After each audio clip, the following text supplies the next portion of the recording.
उन्होंने जो बाबा साहब भीमराव अम्बेडकर के ऊपर जो टिप्पणी की थी, वो संविधान निर्माता हैं, हम उनका सम्मान करते हैं, लेकिन ये उनका सम्मान नहीं करते।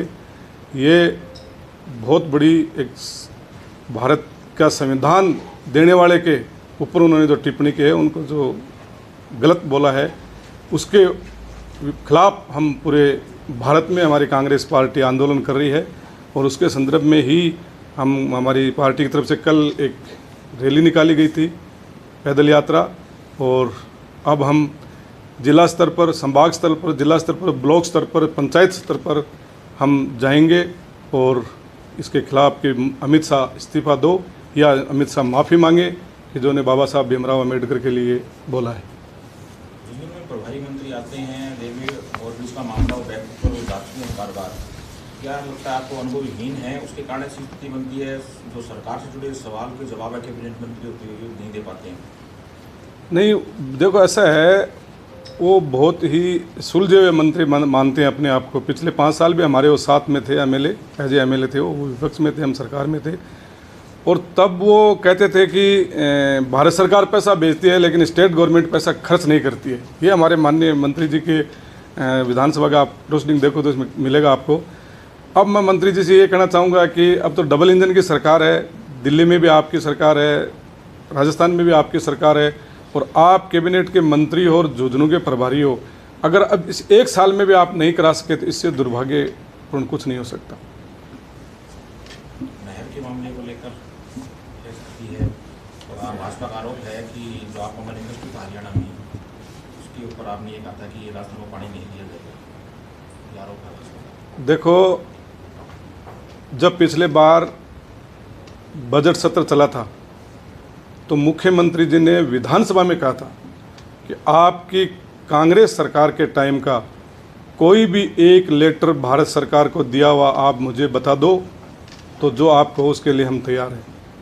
तो हमारे अशोक गहलोत ने जो 3 या 4 जो लेटर भेजे थे, उसकी कॉपी हमने मुख्यमंत्री जी को, हमारे जो नेता प्रतिपक्ष थे उन्होंने मुख्यमंत्री जी को पेश की कि माननीय मुख्यमंत्री जी, ये हमारे लेटर हैं भारत सरकार के जल संसाधन मंत्री के नाम। और संयोग से उस टाइम हमारे जल संसाधन मंत्री भी राजस्थान के थे, गजेंद्र सिंह जी, उनको लेटर दिया हुआ है।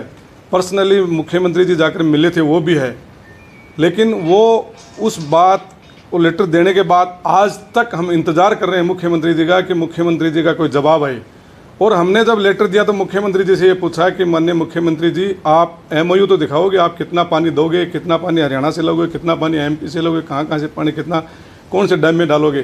कुछ एमओयू है, उन्होंने शिलान्यास कर दिया, प्रधानमंत्री जी को बुला लिया, उस ईआरसीपी का नाम केपीसी कर दिया, लेकिन एमओयू आज तक उन्होंने न मीडिया को दिया है, न विधानसभा में सदन के ऊपर पटल पे रखा है आज तक। तो हमने तो जो था वो मीडिया के सामने भी पेश कर दिया, मुख्यमंत्री जी को पेश कर दिया, लेकिन आज तक वो सिर्फ और सिर्फ गुमराह कर रहे हैं। ये इस नहर के नाम ले करके 5 साल, 1 साल तो निकल गया, 4 साल और निकाल देंगे, लेकिन आने वाले दिनों में जनता माफ़ नहीं करेगी। इसका जवाब मांगेगी जनता कि आपने जो शिलान्यास किया था वो काम कहाँ है। इसमें से कितने नंबर देना तो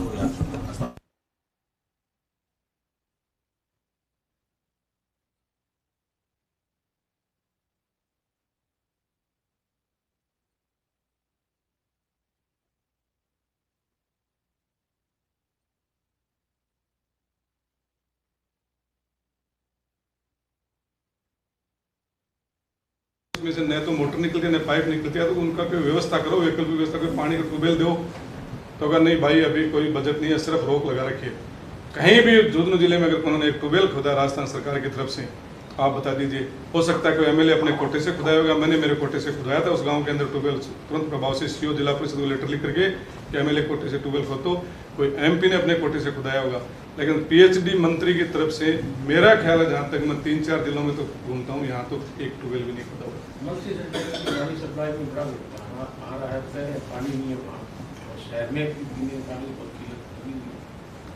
यही मैं कह रहा हूँ कि इनके पास कोई मॉनिटरिंग नहीं है, सिर्फ और सिर्फ ब्यूरोक्रेट सरकार को चला रहा है। ब्यूरोक्रेट चल रहा है दिल्ली से, कि दिल्ली से जितना आदेश होता है कि आपको ये करना है, उतना ही ये लोग करते हैं। मंत्रियों खुद को पता नहीं अपनी।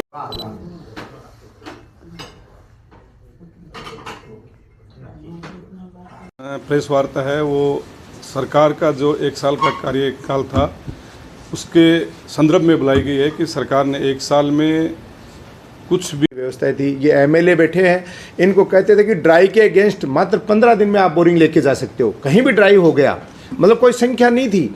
आज विधानसभा की मार्फत कहते हैं एक विधानसभा में हम मात्र 5 ट्यूबवेल देंगे। आज गांव में मटके फूट रहे हैं, शहर में पानी की व्यवस्था नहीं। कुंभाराम लिफ्ट परियोजना जो लेके आई थी कांग्रेस की सरकार, उस डैम में आज पानी की स्थिति, अभी पत्रकार महोदय ने कहा कितनी खराब स्थिति आपको पता है। और यमुना जल के मामले में मुख्यमंत्री जी 2-3 बार आ चुके हैं, हमने भी आपके माध्यम से उनको चिट्ठियां लिखी हैं कि आप हमारी स्थिति तो क्लियर करके जाओ। आज तो आपकी डबल इंजन की सरकार है, क्यों बेवकूफ़ बना रहे हो। पानी के लिए जनता त्राई त्राई कर रही है। प्रभारी मंत्री महोदय पहली बार आए थे उस दिन क्योंकि इनको एक ही चीज़ रटाई जाती है कि कांग्रेस के खिलाफ बोलना और कुछ नहीं करना। और वो गलती से, आपको पता है कि अपने पुलिस लाइन वाले और ब्रिज के मामले में बोले थे कि ये कांग्रेस की गलती है। जब उनको पता चला कि ये कांग्रेस की गलती नहीं है, गलती तुम्हारी है, केंद्र सरकार की गलती है, उस दिन के बाद आज तक उस पर 100 रुपये नहीं लगे। हमारा वीर सैनिकों की भूमि है, शौर्य उद्यान के बारे में हमारे युवा सब चीख चीख के बोल चुके हैं, उस पर 100 रुपये इन्होंने नहीं लगाया।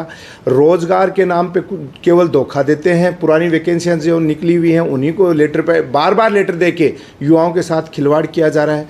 और जश्न कभी राइजनिंग राजस्थान के नाम पे जनता के पैसे का दुरुपयोग कर रहे हैं। एक बोरिंग का इनके पास पैसा नहीं, फिर राइजनिंग राजस्थान के नाम पे पैसा कहाँ से आ रहा है। पहली बार हमने इतिहास में देखा है कि कलेक्टर महोदय, बीडीओ, सीओ आदेश निकालते हैं कि राजकीय कर्मचारियों को और लाभान्वितों को ले जाने के लिए बस का किराया, गृहस्थी का खान पान और आप बजट से उठा के पेमेंट करो। जनता के पैसे का इतना बड़ा दुरुपयोग पिछले दिनों मोदी जी की रैली के लिए इन्होंने किया। तमाम मोर्चों पे अगर मैं बात करूं, चाहे युवाओं की बात करूं, चाहे मातृशक्ति की बात करूं, महंगाई की बात करूं, और चाहे सड़कों की, इनकी तो कल्पना ही नहीं कर सकते कि जो सरकार पानी नहीं पिला सकती उनसे सड़कों से इंफ्रास्ट्रक्चर के बजट के बारे में कल्पना करना तो बहुत ही दूभर है। आए दिन अत्याचार, महिलाओं के साथ से बलात्कार हो, और यहाँ तक कि आपने देखा पिछले दिनों चिड़ावा में दुकान पे आके 2 लड़के फायर करके 1-1 करोड़ की रंगदारी मांग रहे हैं। आए दिन लूट खसोट हो रही हैं, और सड़कों पे एक्सीडेंट की संख्या इतनी ज़्यादा बढ़ चुकी है कि हादसे उनको रोकने के लिए कोई प्रयास नहीं किए जा रहे हैं। चारों तरफ से हर मोर्चे पे वर्तमान सरकार विफल है। और आज का दिन जो ये मनाने जा रहे थे कि 1 साल हमारा बेमिसाल कार्यक्रम, मैं कह रहा हूँ जनता खून के आंसू रो रही है। किस तरीके का आप जश्न मना रहे हो। आप जाके गांव ढाणियों में जाके देखो कि जनता कोस रही है उस बुरे दिन को जिस दिन कह रहे हैं कि मारो मैं राम बड़गोर में आने वोट दे दिया, आकी सरकार बना दी। वरना उस समय चाहे चिरंजीवी योजना थी, आम आदमी को, गरीब आदमी को इतना शानदार लाभ मिल रहा था। हमारे पशुओं के लिए इतनी शानदार एक से एक कामधेनु योजना थी। हमारी इंदिरा गांधी के नाम पे इतना शानदार हमारी रसोइयाँ चल रही थी। आम आदमी को अच्छा भोजन मिल रहा था। उनको ज़्यादातर को बंद कर दिया गया है, और जो चल भी रही हैं उनमें गुणवत्ता का ध्यान नहीं रखा जा रहा है। तो ये